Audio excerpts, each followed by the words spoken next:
কলকাতা পুলিশের হাতে গ্রেপ্তার সুদীপ পল্লে, তৃণমূল কাউন্সিলর, এবং তার বিরুদ্ধে একাধিক অভিযোগ উঠে এসছে। তোলাবাজি থেকে শুরু করে পুলিশের ওপর দুর্ব্যবহার, একাধিক অভিযোগ উঠে এসছে। এবং আমি দেখানোর চেষ্টা করব, এখন যে জায়গায় রয়েছি আমি একটু ভেতরে এসে দেখানোর চেষ্টা করব। এই দোকান পাশাপাশি দুটো পরপর দোকান রয়েছে, এই দোকানগুলো কিন্তু ভেঙে দেওয়ার অভিযোগ ওঠে তার বিরুদ্ধে।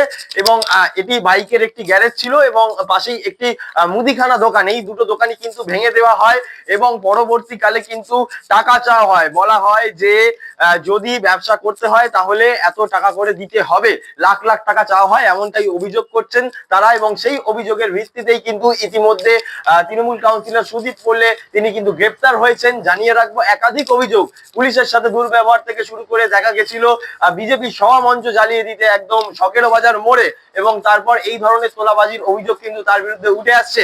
একদম চিত্র দেখানোর চেষ্টা করব। চারিদিকে কিন্তু ভাঙা অবস্থায় গ্যারেজটি রয়েছে, পিলার গুলোকে ভেঙে দেওয়া হয়েছে এবং যারা অভিযোগকারী তারাও কিন্তু এই বিষয়ে বলেছেন আমাদের হাই নিউজের ক্যামেরার সামনে। এবং পাশাপাশি দেখানোর চেষ্টা করব, এইটা হলো সেই মুদিখানা দোকান এবং পাশাপাশি রয়েছে এই গ্যারেজ। গোটাটাই কিন্তু ভেঙে দেওয়া হয়েছিল এবং বলা হয়েছিল যে এত টাকা দিতে হবে তবে কিন্তু তারা ব্যবসা করতে পারবে।